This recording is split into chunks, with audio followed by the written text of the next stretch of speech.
Hello, welcome. This video is about warm-ups and cool-downs. One of the wonderful things about Ballroom Basics for Balance is that our volunteers often teach our warm-ups and cool-downs, which is a great opportunity to integrate and practice what you've learned and learn more about teaching and cueing, as well as a great opportunity for our students to benefit from your experience, expertise, and backgrounds. Warm-ups and cool-downs can use movement from dance, yoga, physical therapy, sports, tai chi, meditation, anything that you bring to the table. One of the things you'll want to do is to make sure that the movements are appropriate for the population, include elements of posture and balance, and use nice, clear cueing. In this video, I'll show examples of movements you can use in warm-ups and cool-down or use as inspiration as you create your own unique warm-ups and cool-downs.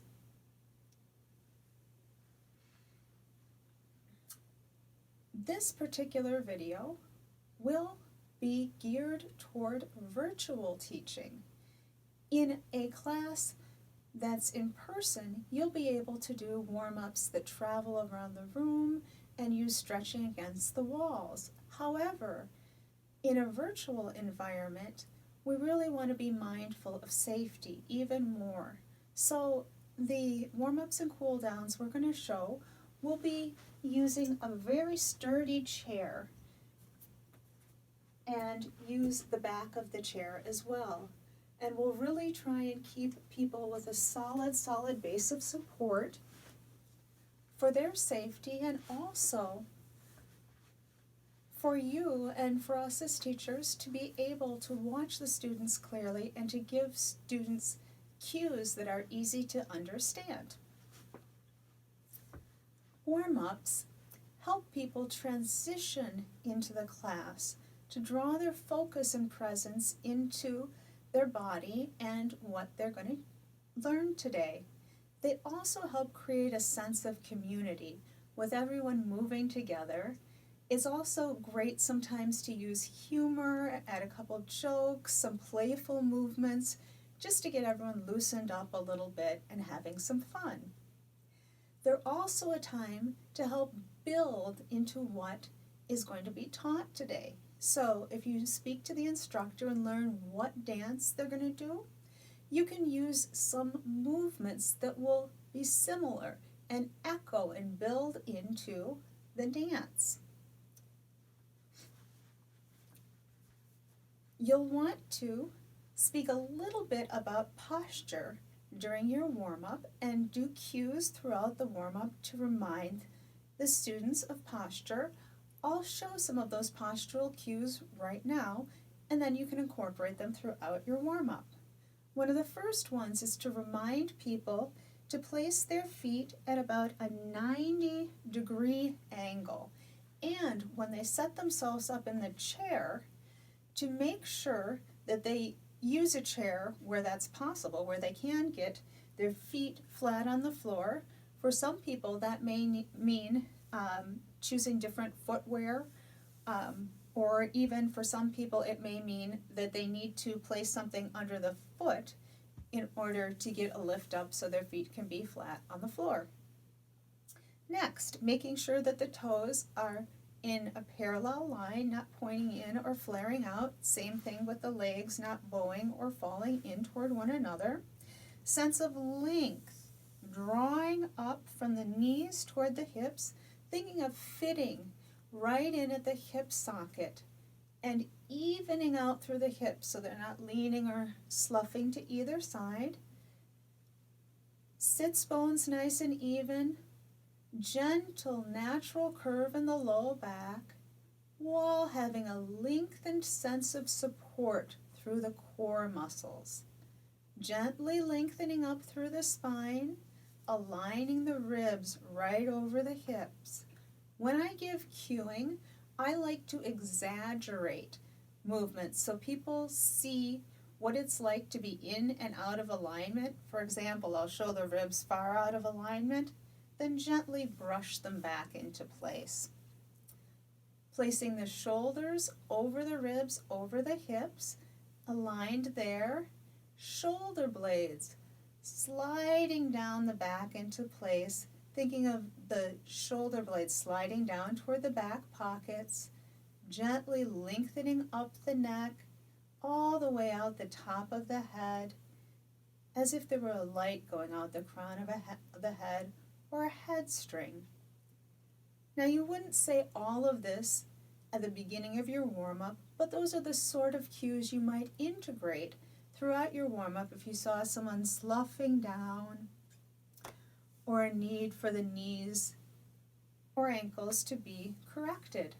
The kind of thing I might say at the beginning of the warm-up is, remember to place your legs in a parallel position, feet flat on the floor, lengthening up through the core, all the way through the body, out the top of the head. Now I'll show warm-ups all the way down through the body. Again, you wouldn't choose all of these, but you would select something that would handle each part of the body. So, starting at the head and neck, I always like to draw the chin back slightly if I'm going to do a range of motion. This helps to lengthen the neck and is supportive especially for people who have a bulging or herniated disc. I always encourage people to move at their own pace and range of motion. Go very slowly forward into the range of motion and up. Same thing if I do one to the back, very slowly into the motion and up, thinking of keeping the shoulders and shoulder blades down and the chest down here so they're not coming up this way, but instead having a gentle sense of stretch. Again, very slowly down and very slowly up. And with that length in the neck, it's as if they're creating a candy cane shape up and over, and then going over that candy cane the other way as you go up and over to the back, so there's always a lengthened sense of stretch. Same thing to the side, gently back and over to the side. Shoulders down, gently back and over to the side. Sense of stretch and length in the neck.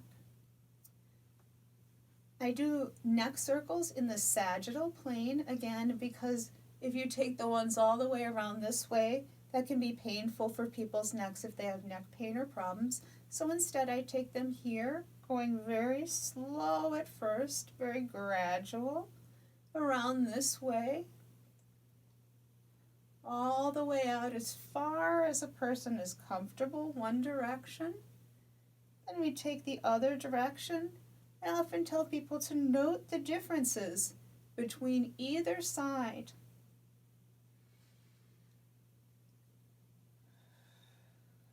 And always giving cues for breathing. Next, shoulder circles. When I do shoulder circles, I have them take the entire shoulder blade all the way up and around. So the shoulder circle goes all the way down and around, all the way back up and through. Similarly, take shoulder blade squeezes. Giving the cue to take the shoulder blades all the way down toward the back pocket so it's not just together, but meeting all the way down and back. Rows, going forward, drawing the whole body forward and back. Forward and back. Forward and back. You can add a breath with it. Inhale and exhale. Often good to pair breathing with emotion. I take a push and pull active stretch here, keeping the elbows bent. Pushing as if you're pushing a wall away, drawing through the fingers to circle around. Active stretch the other direction. Notice that the arm is comfortably bent, shoulder is down, very little stress on the joints, and people are able to move within their own range of motion. Same thing to the side, pressing the walls away, all the way around the other direction, then diving in through the center, really wringing it out here, really getting a full upper body stretch, then reaching up as far as is comfortable here, and pressing gently down.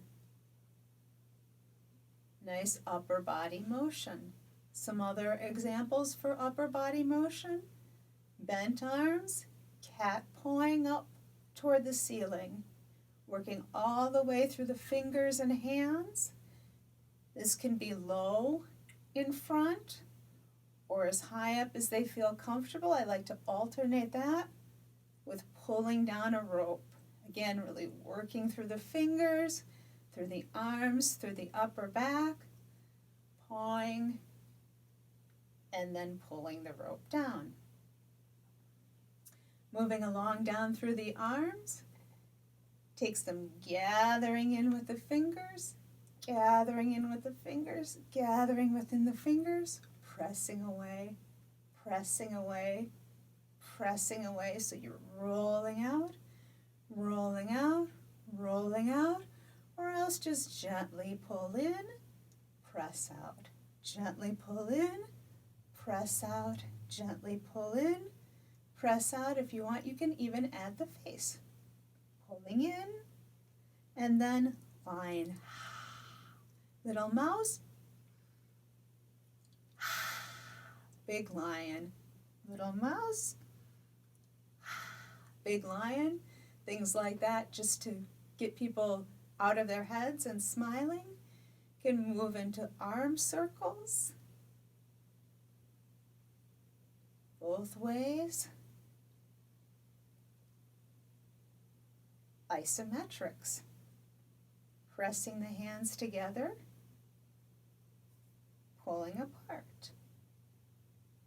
Pressing the hands together, little mind trick, other hand is on top, pulling apart. You can stay in prayer position here. The hands are not all the way out to up to the chest, but further forward. Pressing together, shoulders and shoulder blades down. Taking some long, deep breaths and feeling the energy and work through the arms and upper back. Holding this for just 20 to 30 seconds is a good energizing warm-up. Also, isometric presses can come down through the hands and thigh, pressing into the hand and thigh while taking a little heel raise. Pressing into the hand and thigh while taking a little heel raise. Hand and thigh, hand and thigh. Shifting to comfort and taking a cat-cow. Drawing gently into the back. Coming up through. Exhaling. Inhaling. Exhaling, smooth, strong through the core. Inhaling, lengthening. Feeling the smoothness through the spine with that exhale. Inhaling, lengthening, lifted through the top of the chest. Exhaling, smooth. Inhaling to lengthen. Then find center. Then down to the legs. You can take those heel raises just by themselves. Toe raises, they can be slow and held or quicker. You can take a leg raise. You can either do this supported with the hands behind the legs or held on with a chair, stretching out and down, out and down. Then you can take that into foot articulation. Again, you can have the hands on the chair or holding on, depending on a person's comfort, pointing and flexing, circling the foot, drawing a person's name, any other foot articulations you'd like to do.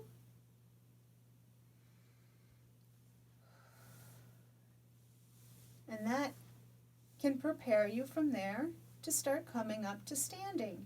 Here, when you come up to standing, you can echo what we did for the 30-second test to stand up, rocking forward slightly, feeling the feet solidly on the floor, the strength through the core, moving into that balance, cueing good standing up posture, coming around your chair. And here you can have some of the same footwork that you did, seated, pressing into the ball of the foot for more of a stretch, nice and slow through the warm-up. And you can show the correct hand posture on the chair, then step to the side so people can see it better. Also, going all the way to ball, toe, ball, heel, ball, toe, ball, heel, ball, toe, ball, heel. And that can go all the way to a smooth little toe, ball, heel, roll through on the foot, which will build right into some of the dances that we will do.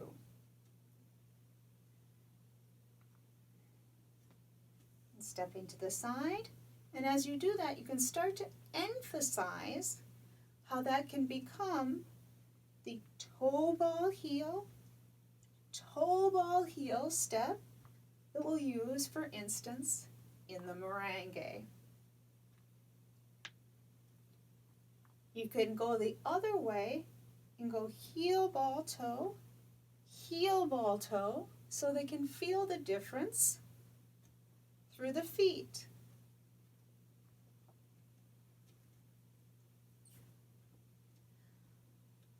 During your warm-up, there will probably be fewer held stretches. You might want to add in a few held stretches, but most of those will be done during your cool down. Your cool down takes people into a slower place and make sure that they do repair work for their body to prevent injury. You might want to also encourage them, after they turn off their video, to do additional stretching. Some of the stretches that you might want to do include stepping the foot back into a nice smooth stretch here, showing that behind the chair, and stepping to the side for a stretch. Similarly, stepping the foot forward, toe curling up, reaching the arm up and over to the side. You can do that either with the feet in parallel or stepping them a little bit wider. You can play with watching the hand coming up and over, making sure that the stretch goes up high rather than sinks down, carries over to the other side, looking down and away, not sinking but stretching, or if that's uncomfortable on the neck, looking forward into the stretch. A nice way to transition into your cool down can simply be taking some walking steps or marching steps, moving them away from dancing, stepping smoothly and slowly into that stretch, easing your way down, easing your way down, easing your way down. Any number of slowing down motions.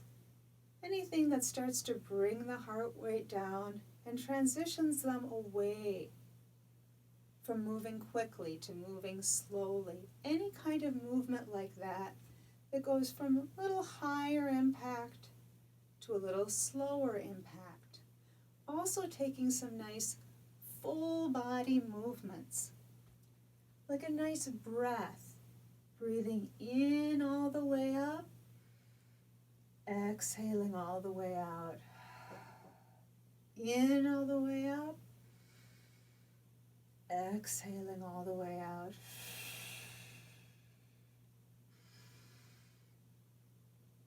Challenging people to switch which arm comes in front.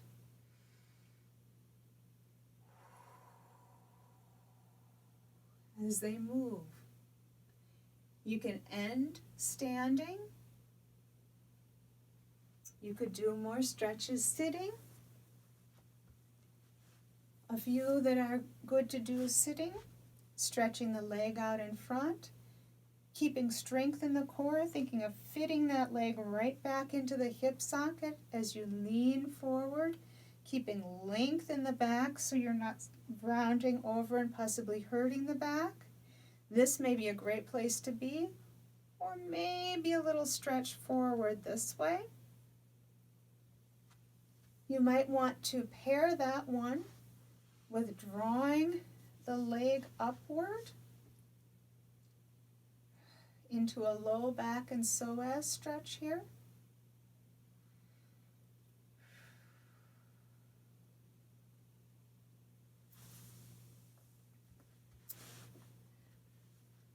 I don't recommend a great deal of twisting for the spine with this population, but if you want to take a gentle twist, you can place a hand toward the back of the chair and one toward the side. I encourage people to go very slowly. It may be just as much as looking to a diagonal, or if they go further, think of lengthening all the way up through the spine and going around into the twist. Very slow and smooth. And when they're here, really taking some long, full breaths, as if the breath itself were lengthening all the way up and all the way down.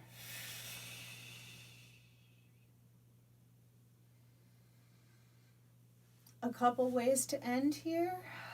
One, drawing attention back to the breath. You could take those same long arms with the breath. Another way is to take a little massage, going down through the face, the temples,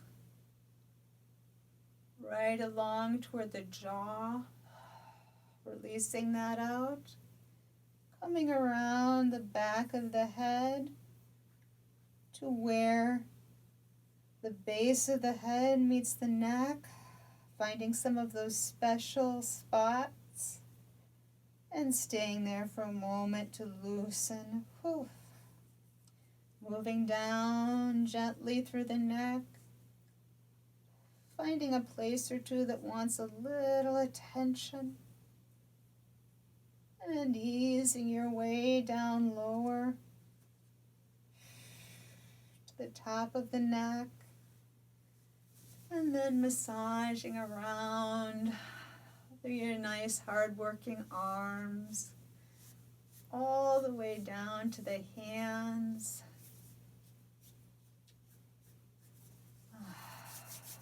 And then bringing them together at prayer position.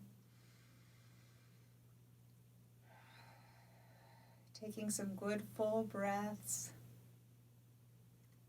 And thanking your class. Thank you to all of you for all the work you're doing, for watching this video today. Again, you would not do all of that in a warm-up or a cool-down. For a good timeline, a warm-up takes about 10 to 15 minutes, and a cool-down takes about 5 to 10 minutes. I wish you all well. in creating your warm-ups and cool-downs. If you have any questions, please feel free to contact us. Thank you very much.